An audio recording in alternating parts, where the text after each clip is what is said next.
बहुत स्वागत है आप सभी का फर्स्ट इंडिया न्यूज में। मैं हूं आपके साथ शिखा शर्मा। चल बुलेटिन की शुरुआत बड़ी खबर से करेंगे।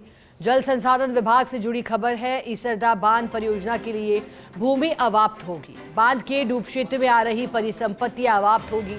बनेठा और मालियों की झोपड़ियों में अवाप्त होगी। 235 परिवारों व 139 परिसंपत्तियों की अवाप्त होगी। बड़ी जानकारी। भूमि अवाप्ति की बात एक प्रक्रिया और प्रक्रिया में आगे बढ़ते हुए जल संसाधन विभाग से जुड़ी खबर है।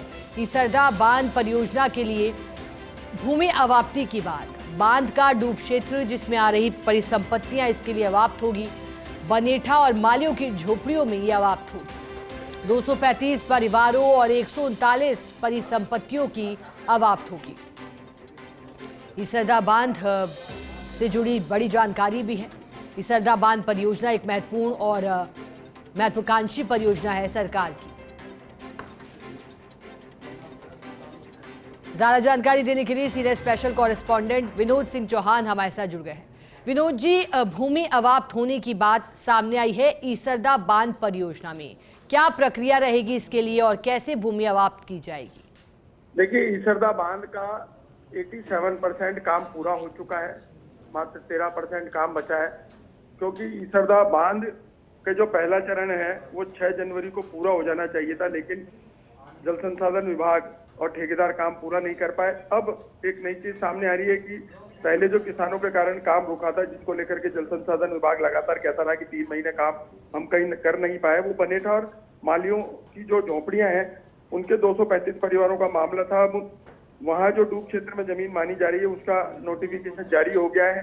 सामाजिक समागात रिपोर्टर जारी होगी। उसके बाद धारा 11 और 12 की कार्रवाई के तहत चिन्हीकरण किया जाएगा कि कितनी भूमि अवाप्त होनी है। लेकिन जो अभी नोटिस जारी हुआ है वो 235 परिवारों और 139 परिसंपत्तियों के लिए जारी हुआ है, ताकि बाद में कोई विवाद नहीं हो। और 13% जो काम बचा है उसके नोटिफिकेशन यानी उसके एक्सटेंशन के लिए सरकार को लिखा है विभाग ने, और करीब 6 तारीख यानी 6 जुलाई तक का समय मांगता है कि 6 जुलाई तक हम काम पूरा कर देंगे, क्योंकि डूब क्षेत्र में आ रही तमाम जमीनें हैं उनका भी निस्तारण होना है।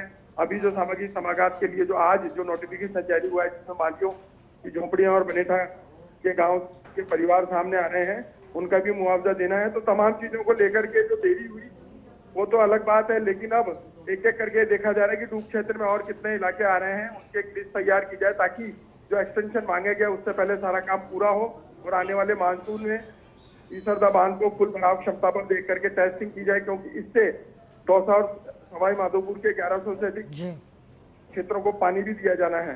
तो पेयजल और सिंचाई के लिए बांध तैयार है, लेकिन जो लेट लतीफी हुई है उसके बाद अब लगातार देखा जा रहा है कि जो डूब क्षेत्र में जो इलाके आ रहे हैं उनका कैसे निस्तारण किया जा सकता है। तो उसकी पहली ये रिपोर्ट जारी हुई है, जिसमें धारा 11 और 12 की कार्रवाई के बाद एक नोटिफिकेशन जारी होगा, फिर मुआवजे की कार्रवाई की जाएगी। ठीक है, बहुत शुक्रिया विनोद जी साथ जुड़ने के लिए, जानकारी देने के लिए।